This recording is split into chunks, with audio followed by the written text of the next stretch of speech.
Salam alaikum, nous nañ len ziar len di len bégué bu baax ravi de vous retrouver encore une fois sur votre chaîne A2S Pro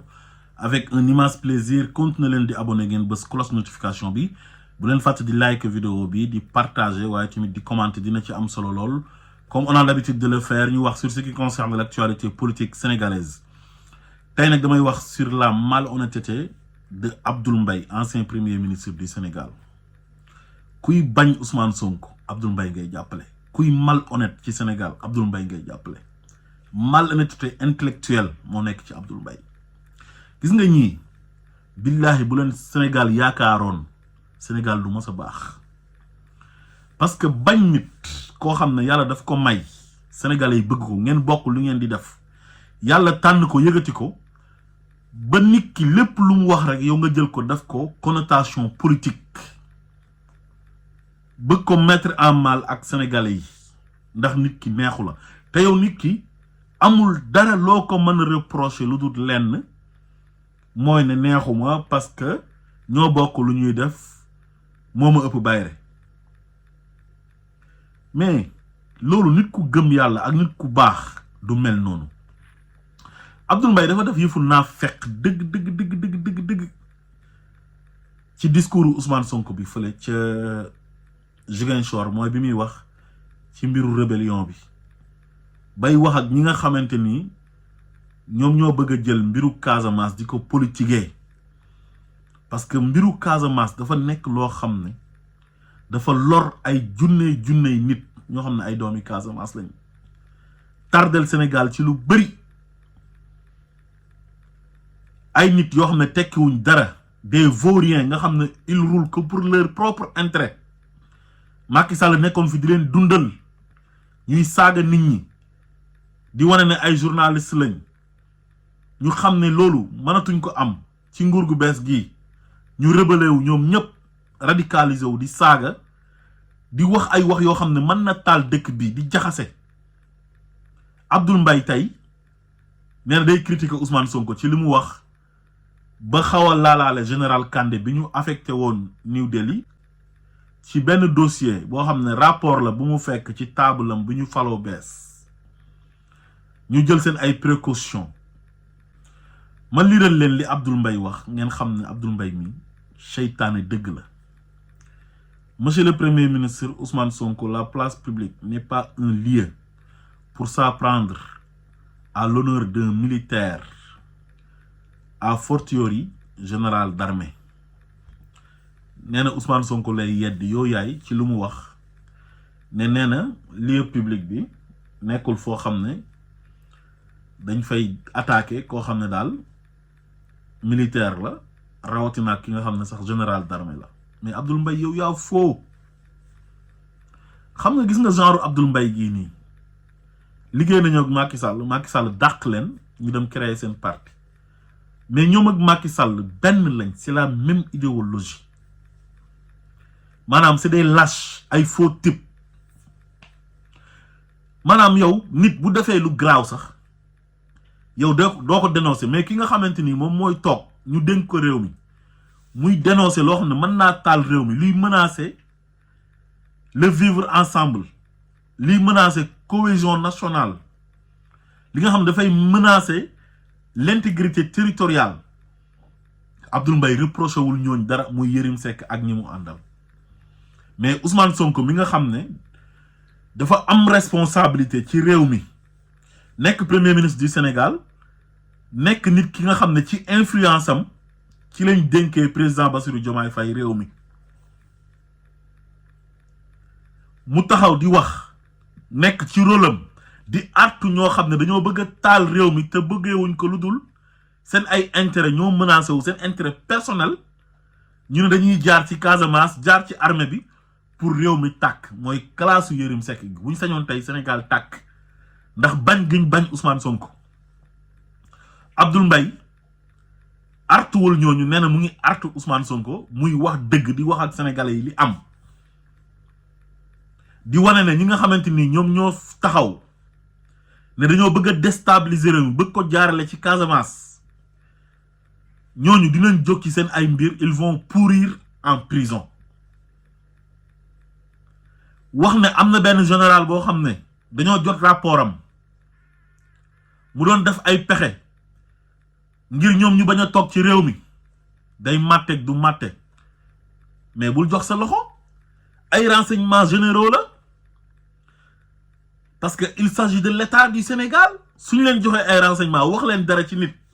koo xam ne dafa jege woon Macky Sall te xam nañ ne Macky Sall dafa yàgg xeex Ousmane Sonko tous les moyens sont bons pour mu ne Ousmane Sonko du nekk candidat dem ba sës ci mbir ba amatul pexe Ousmane Sonko def ay stratégie indi président Diomaye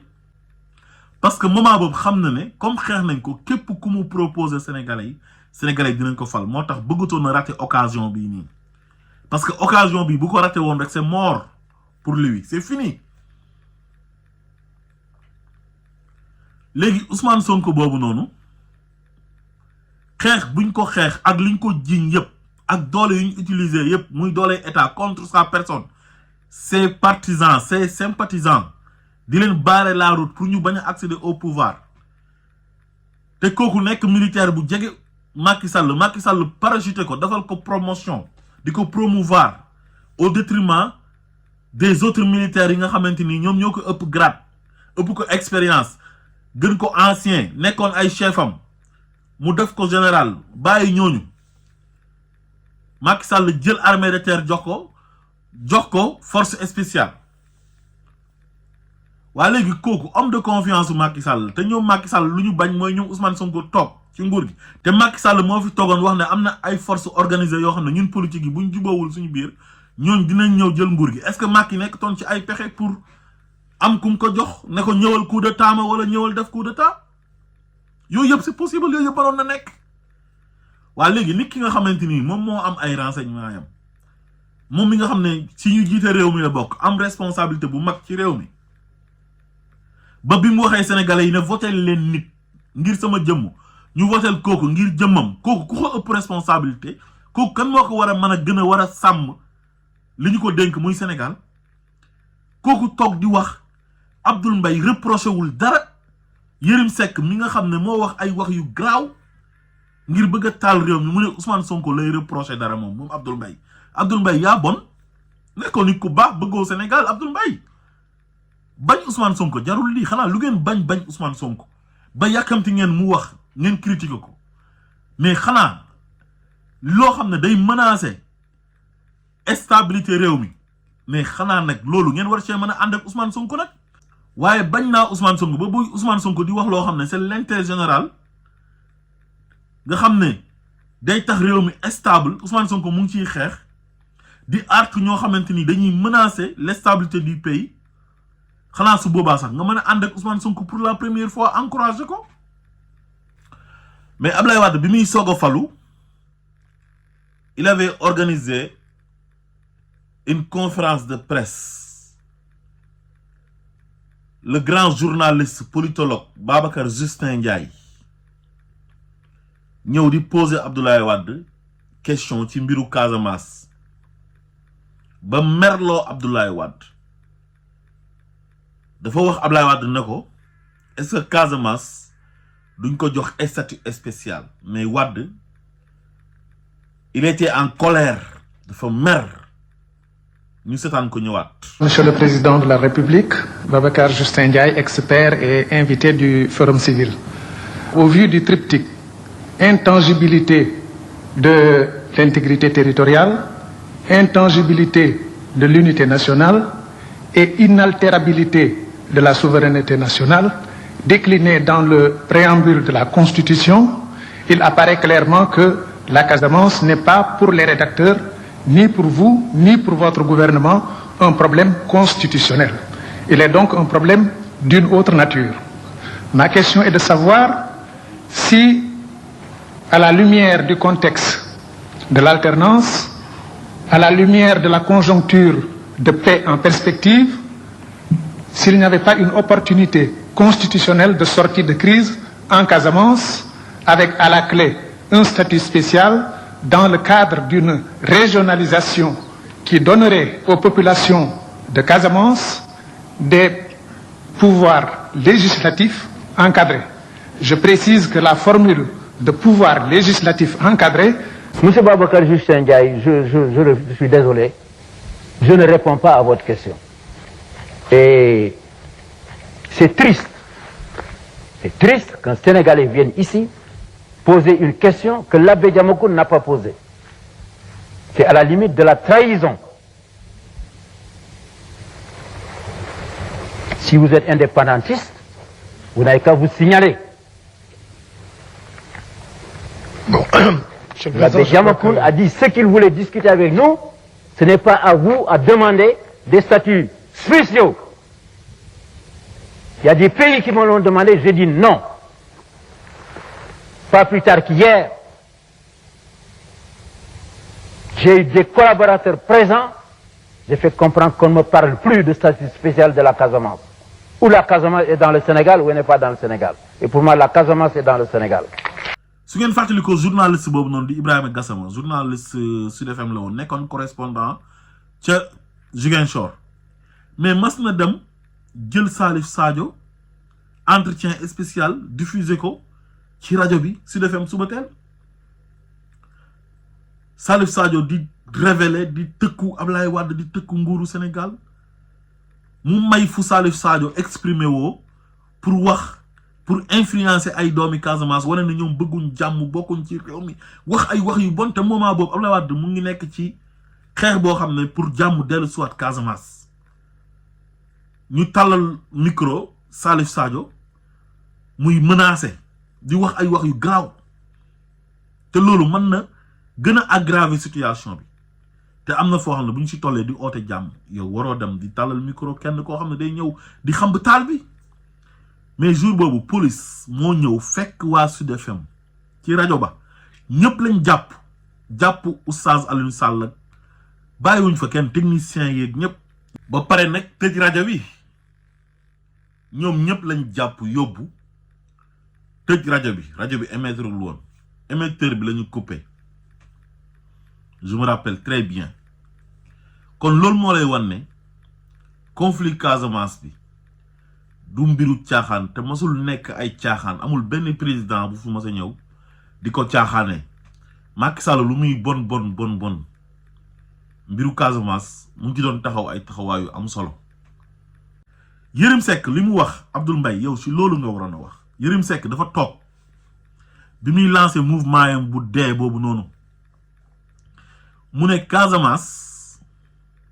dafa am ñu fa brandir drapeau MFDC te Ousmane Sonko waxu ci Diomaye waxu ci mel ni kon ñoom loolu da leen a neex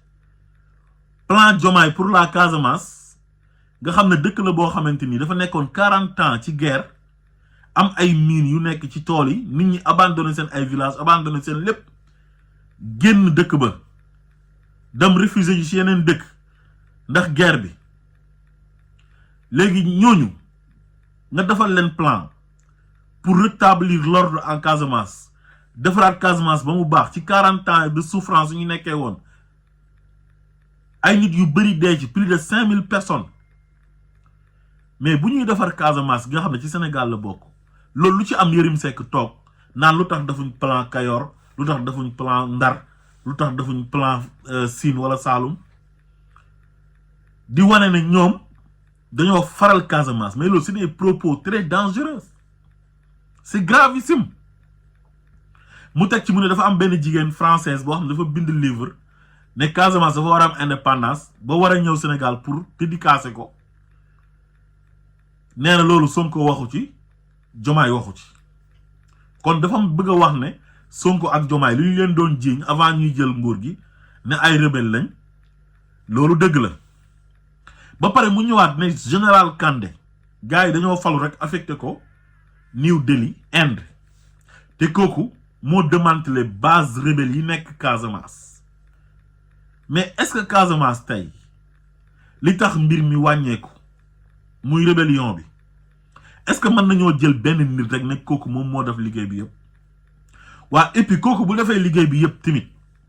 président bi nga xam ne c'est lui qui nomme à tous les postes civils et militaires kooku amul droit jël nit affecté ko New Delhi lan la ci nit man mu ne léegi dañoo waroon a bàyyi général Kandé foofu léegi général Kandé lu tax ñu ko fay bàyyi yow yaay kan yow bay imposer Diomaye ne ko da ngaa war a bàyyi général Kandé mu nekk Casamance continuer di fa nekk parce que moom dafa démanteler ay bases rebelles est-ce que moom moo njëkk a nekk ku ñu yónni Casamance pour mu démanteler ay bases rebelles xam nga loolu yëfu naa fekk la donc mu ngi wax ne comme général Kandé li mu def Casamance neexul ñoom Ousmane Sonko ak ñoom Diomaye parce que dañuy jàppale waa Casamance dañuy jàppale rebelle yi loolu la bëgg a wax loolu moo merloo Ousmane Sonko ba mu wax ne ku ko waxati dinañ la tëj ci kaso bi ñu bëri ñu naan naa Ousmane Sonko du tëj ak yooyu noonu parce que waaw boo nekkee ci exécutif bi ñoom dañoo sawar ci mbiru Ousmane Sonko yàkkamti nañ Ousmane Sonko wax bañ jël ay waxam mal interprété ko wax ci ay yeneen wax yoo xam ne dañ koy diaboliser mais Ousmane Sonko li mu doon défendre il s'agit de l'intégrité territoriale il s'agit de vivre ensemble il s'agit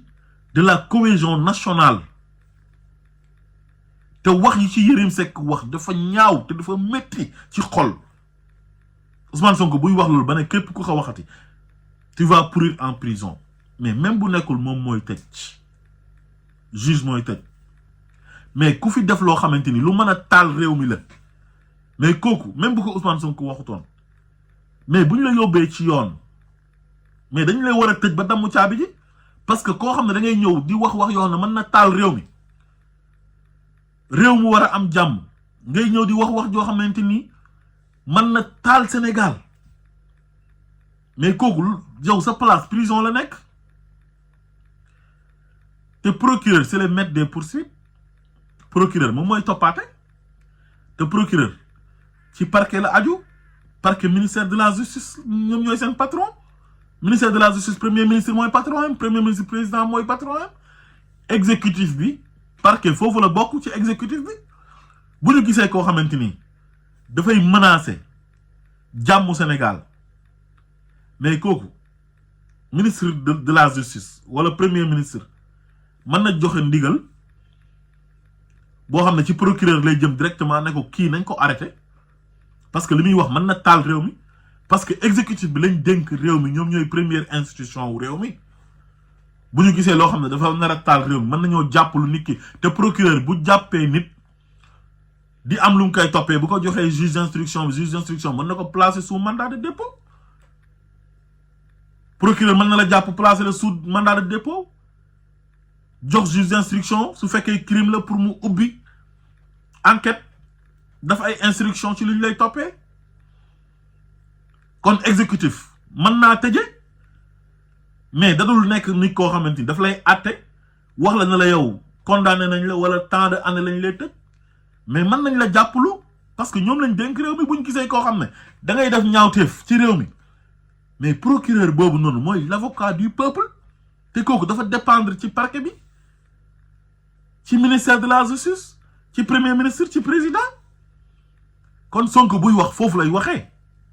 ba pare wax ji dafa naqari dafa métti te ñi koy wax waxuñ ngir intérêt Sénégal mais jëmm ju ñuy wax Ousmane Sonko lañ bañ ba tax ñuy wax ay wax yoo xam ne dañ koy bëgg jaxase ak Sénégalais yi pour yàqate ko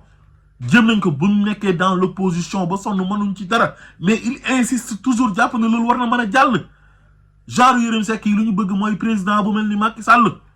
jël leen recruter leen ñuy saaga di xaste di bind ay livre di sosal nit ñi di fen ñu leen di jox xaalis muy l'argent du contribuable bu ñuy tukki di leen yóbbaale di leen jox ay privilèges ak ay avantages ñuy noos ci ndodd Sénégalais yi te loolu yëpp ngir fen ak jaxase Yérim Seck nit nekkul nit ku baax il est nocif à la société kooku tey bu ñu ko jàppoon tëj ko ci kaso bi il mérite que ça parce que mënuñoo permettre un groupuscule de personnes yu tekkiwul dara ñoo xam ne ils roulent que pour leur intérêt doon xeex Ousmane Sonko ba Ousmane Sonko daf ay pexe ba fal président Bassirou Diomaye Faye ginnaaw yàlla ak peuple sénégalais bi ñoom ñu taxaw à 7 mois ñu ne dañuy nekk di saboter nguur gi lu ñu wax ñu génn di leen saaga di leen xas di leen attaquer di leen sosal di leen traiter de tous les noms d'oiseaux loolu bu yàggee mën na la nekkatul démocratie mais anarchie la Abdoul Mbaye foofu lañu la doon xaar ngir nga wax maître de l'ordre dans ce pays parce que si magu réew mi nga bokk ku judd 1953 nekkatoo xale am nga 71 ans loo contre ay nit da nga war a plaider pour l'intérêt du pays pour la stabilité du pays loolu mooy sa devoir Abdoul Mbaye mais mënoo déglu Yérim Seck muy wax ay waxam yu salté yu bon yu ñaaw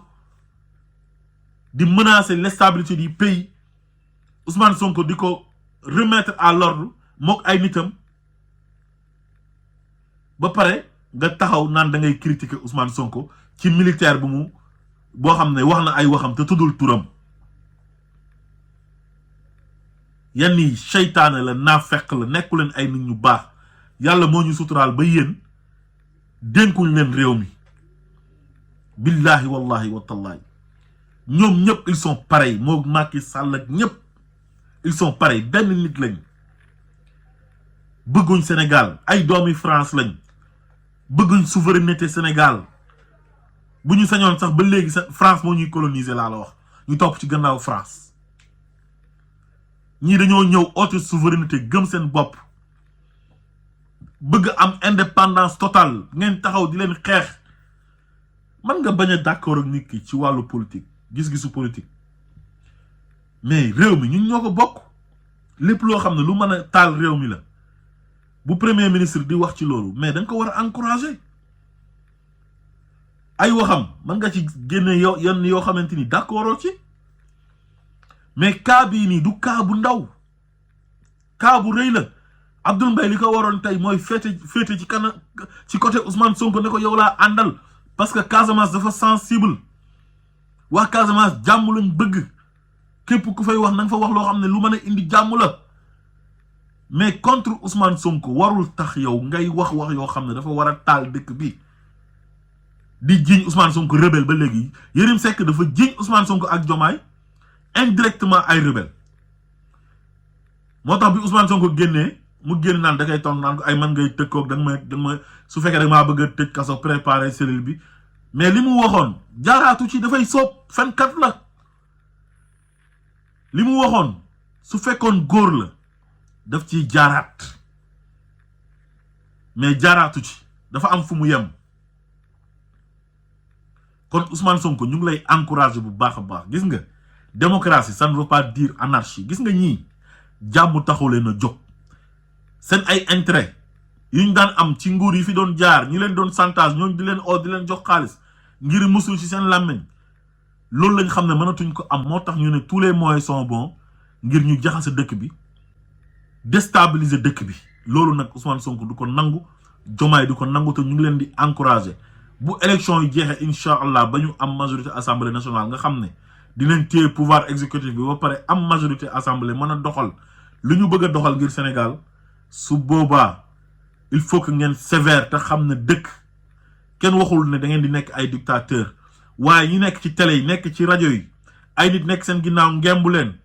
ñuy wër di saaga nguur gi suñ ay autorité di leen xas di leen attaquer di dugg seen vie privée di wax ay wax yoo xam ne mën na taal réew mi ñooñu il faut que ñu anéantir leen il faut qu'ils arrêtent loolu mooy wax ji waaye Abdoul Mbaye nit ku seytaane la te du nit ku baax asalaamaaleykum wa rahmatullah